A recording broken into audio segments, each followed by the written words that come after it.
Hello, అందరూ ఎలా ఉన్నారు? నేను ఈరోజు సింపుల్గా స్మెల్ రాకుండా మటన్ కర్రీ ఎలా చేసుకోవాలో చూపిస్తున్నాను. ముందుగా 1 కేజీ మటన్ తీసుకొని నీట్గా వాష్ చేసుకొని పక్కన పెట్టేసుకోవాలి. ఆ తర్వాత ఒక 2 పెద్ద సైజు ఉల్లిపాయలు, ఒక 2 పెద్ద సైజు టమాటాలు, ఒక 4, 5 పచ్చిమిరపకాయలు కట్ చేసుకొని పక్కన పెట్టుకోవాలి. ఆ తర్వాత మనం అన్నీ నీట్గా కట్ చేసేసుకొని పక్కన పెట్టుకోవాలి. ఆ తర్వాత మనం ఇప్పుడు కుక్కర్లో చేయబోతున్నాం అనమాట. సో కుక్కర్లో ఒక 2-3 టేబుల్ స్పూన్స్ ఆయిల్ వేసుకొని హీట్ చేసుకోవాలి. ఆ తర్వాత ఒక 2 బిర్యానీ ఆకు, ఒక చిన్న బిర్యానీ ఆకు, ఒక 4-5 లవంగాలు, ఒక 6 ఇంచు దాల్చిన చెక్క, అలాగే 2-3 ఇలాచీ వేసుకొని లైట్గా హీట్ చేసుకోవాలన్నమాట. హీట్ చేసుకున్న తర్వాత అది జస్ట్ లైట్గా వేగితే చాలన్నమాట. దాని ఫ్లేవర్ వస్తే చాలు.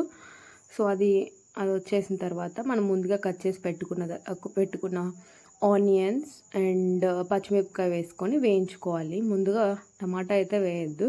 ఫస్ట్ ఆనియన్స్ అండ్ పచ్చిమిరపకాయలు వేసుకొని వేయించాలి. ఆనియన్స్ కొంచెం గోల్డెన్ బ్రౌన్ వస్తే సరిపోతుంది. సో అలా వేయించుకుందాం. అలా వేయించుకున్నాక ఈ లోపల అలా వేగుతూ ఉంటాయి అన్నమాట.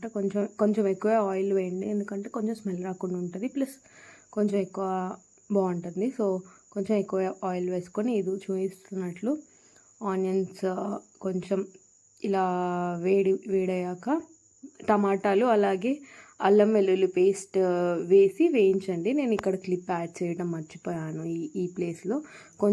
కొంచెం టమాటాలు అలాగే ఒక 2 టేబుల్ స్పూన్స్ అల్లం వెల్లుల్లి పేస్ట్ వేసి వేయించండి. ఆ తర్వాత అల్లం వెల్లుల్లి పేస్ట్ అలాగే టమాటా వేసాక ఇలా వస్తుంది. నేను ఇక్కడ క్లిప్ యాడ్ చేయడం మర్చిపోయాను. సో మీరందరూ అవి వేగాక ఇవి వేసేసి దాన్ని ఇలా వేయండి. అలాగే పసుపు కూడా వేసి వేయించుకోండి. ఇదంతా వేసేసాక అది టమాటా మొత్తం మగ్గేసాక మటన్ వేసుకోండి. ఏదైతే ముందుగా కడిగి పెట్టేసుకున్నామో మనం ఆ మటన్ వేసేసి ఒకసారి మొత్తం తిప్పేసుకోండి. తిప్పుకున్న తర్వాత మనం ఇక్కడ ఏంటంటే ముందే విజిల్ పెట్టేసేసి చేయము. ఇక్కడ కొంచెం సేపు ఇదంతా కలిపేసుకున్న తర్వాత కొంచెం సేపు ఇక్కడ మనము నార్మల్గా మగ్గిస్తాము. ఆ తర్వాత కుక్కర్లో పెట్టేస్తామన్నమాట. అండ్ ఇక్కడ చూస్తున్న విధంగా మొత్తం కలిపేసేసుకొని మూత పెట్టేసుకోండి.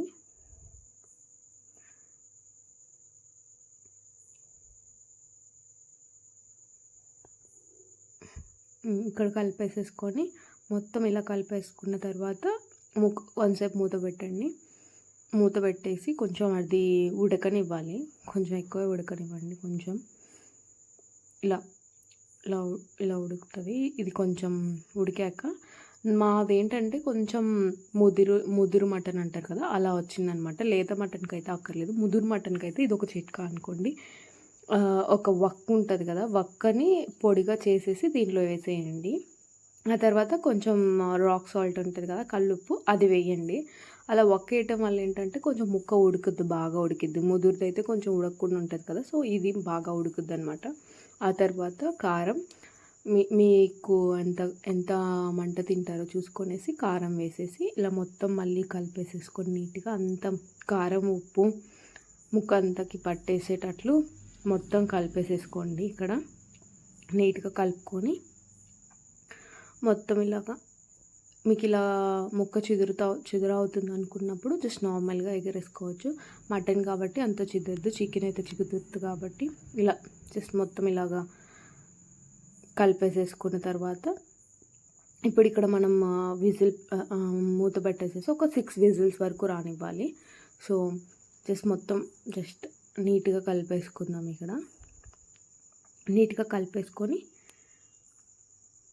ఇక్కడ చూడండి ఇలా ఒక 2-3 మినిట్స్ కలుపుకున్న తర్వాత ఒక 2-3 మినిట్స్ అలా ఉంచేసుకొని, అండ్ ఇక్కడ మీకు నార్మల్గా అయితే వాటర్ అక్కర్లేదు, కాకపోతే ఇక్కడ నేను ఆల్రెడీ చెప్పినట్లు ఒక ముదురు మటన్ కాబట్టి ఇక్కడ ఒక హాఫ్ గ్లాస్ వాటర్ పోసాము. నార్మల్గా అయితే అక్కర్లేదు. హాఫ్ గ్లాస్ వాటర్ పోసేసి కుక్కర్ మూత పెట్టేసి ఒక 5 to 6 విజిల్స్ రానివ్వాలి. 5 to 6 విజిల్స్ వచ్చాక అప్పుడు తీసి చూద్దాం. ఇదిగోండి ఇక్కడ విజిల్స్ వస్తున్నాయి చూడండి. ఒక 5-6 విజిల్స్ రావాలన్నమాట ఇక్కడ. ఈ లోపు ఏం చేద్దామంటే ఒక చిన్న పేస్ట్, గ్రేవీ కోసం ఒక చిన్న పేస్ట్ అనమాట. జీడిపప్పు, గసగసాలు, కొబ్బరి పొడి, అలాగే టమాటాలు, వీటిని మిక్సీలో వేసుకొని పేస్ట్ చేసుకుందాము. ఎందుకంటే ఇది ఉంటే గ్రేవీ వస్తుంది. ఈ గ్రేవీ అనేది మనం చికెన్లో యూస్ చేసుకోవచ్చు, లేదంటే నార్మల్గా మిల్ మేకర్ కర్రీ కానీ దేనికైనా సరే ఇలాగా గ్రేవీ చేసుకొని వేస్తే గ్రేవీ చాలా బాగుంటుంది. అలాగే గ్రేవీ నీళ్ళగా లేకుండా చాలా టేస్టీగా వస్తుంది అనమాట. సో ఇలాగా ఇవన్నీ వేసుకొని ఇప్పుడు మిక్సీ పట్టేసుకొని ఈలోపు కుక్కర్ విజిల్స్ వచ్చేస్తాయి. సో మనం ఈలోపు ఈ పేస్ట్ తయారు చేసుకుందాం అన్నమాట. ఈ పేస్ట్ అంతా తయారు చేసేసుకుందాం. దీన్ని చాలా ఫైన్ పేస్ట్గా, చాలా చాలా బరక లేకుండా చాలా ఫైన్ పేస్ట్గా చేసుకోండి. కొంచెం అవసరమైతే కొంచెం నీళ్ళు పోయండి. కొంచెం ఎక్కువసేపే చేయండి, ఎందుకంటే గసగసాలు కొంచెం చిన్నగా నలుగుతాయి. సో ఇదంతా అయిపోయాక కుక్కర్ 6 విజిల్స్ అయిపోయాయి. కొంచెం ప్రెషర్ అంతా పోనివ్వండి. ప్రెషర్ పోనీయకుండా తీయద్దు. ప్రెషర్ పోయాక కుక్కర్ మూత తీసి చూస్తే ఇలాగ ఆయిల్ అంతా పైకి వచ్చేస్తుంటుంది. సో ఇలా వచ్చేసిన దాని మీద ఇలా వచ్చేసిన దాంట్లో మనం ఈ పేస్ట్, ఇప్పుడు ఏదైతే జీడిపప్పు అవన్నీ పేస్ట్ చేసుకొని పెట్టుకున్నామో ఆ పేస్ట్ అంతా దీంట్లో వేసేసి, ఇప్పుడు ఇదిగోండి ఇక్కడ చూస్తున్నాం కదా, ఆ పేస్ట్ అంతా దాంట్లో వేసేసి కలుపుకోవాలి. అలా ఈ పేస్ట్ అంతా దాంట్లో వేసేసి కలుపుకొని మళ్ళీ ఈ పేస్ట్ వేసాం కదా, ఈ పేస్ట్ పచ్చివాసన వస్తుంది కదా మనం అలానే ఉంచేస్తే. సో ఆ పేస్ట్ వేసాక ఒక 3 to 4 minutes మనం దాన్ని మళ్ళీ అలానే బాయిల్ చేయాలన్నమాట. ఇప్పుడు ఆ పేస్ట్ ఏదైతే వేసామో అదంతా మళ్ళీ ఒకసారి మళ్ళీ మొత్తం తిప్పేసుకొని కర్రీ అంతా పట్టేట్లు తిప్పేసుకొని ఒక 2 to 3 minutes అలా వదిలేద్దాం. సో ఇదిగోండి ఇలాగా చూసారా, మనం ఆల్మోస్ట్ ముక్క కనిపిస్తుంది మనకి. 5 to 6 విజిల్స్ తర్వాత ఆల్మోస్ట్ ఉడికిపోయి ఉంటుంది. ఒక 95% ఉడికిపోయి ఉంటుంది.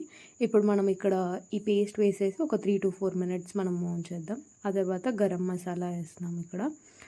అలాగే గరం మసాలా ఇంకా మనకి ఏమైనా కావాలి అనుకుంటే ఇక్కడ వేసుకోవచ్చు. గరం మసాలా ఒకటైతే సరిపోతుంది, ఎందుకంటే మనం ఆ పేస్ట్ అవంతా వేసేసాం కాబట్టి. ఇంకా గరం మసాలా వేసుకొని తిప్పేసుకొని మొత్తం నీట్గా ఒక 3 to 4 minutes మనం అలానే కూరని మీడియం ఫ్లేమ్లో పెట్టేసుకొని వదిలేసేసేయండి. మూత పెట్టేసి వదిలేసేసేయండి. ఇలా చూడండి, ఇలాగ బబుల్స్గా వస్తుంది కదా, ఉడుకుతూ ఉందన్నమాట కర్రీ. సో ఇలా ఉడికేసిన తర్వాత కర్రీ మళ్ళీ ఒకసారి మొత్తం తిప్పేసుకొని ఈ టైంలో మనము ఏమైనా ఉప్పు ఆర్ కారం అవన్నీ చూసుకొని, ముక్క ఉడికిందా లేదో చూసుకొని అన్నీ అడ్జస్ట్ చేసుకున్నాక ఇంకా అయిపోయింది అనుకున్నప్పుడు పుదీనా అలాగే కొత్తిమీర వేసేసి మొత్తం మళ్ళీ ఒకసారి తిప్పేసుకొని ఒక 2 to 3 minutes ఉంచేసుకొని, 2 to 3 minutes అక్కర్లేదు, లేక 1 minute అలా ఉంచేసుకొని ఇప్పుడు లో ఫ్లేమ్లో పెట్టేసుకొని 1 minute ఉంచేసుకొని కట్ చేసి ఆపేసేసేసి కర్రీ అయిపోయింది. ఇలా చేసుకుంటే మీకు స్మెల్ రాకుండా ఈజీగా అయిపోతుంది అనమాట. సో మనం కుక్కర్లో పెట్టడం వల్ల ఒక 5 to 6 విజిల్స్ రావటం వల్ల ఏంటంటే ముక్క బాగా ఉడుకుతుంది. So watching my YouTube channel.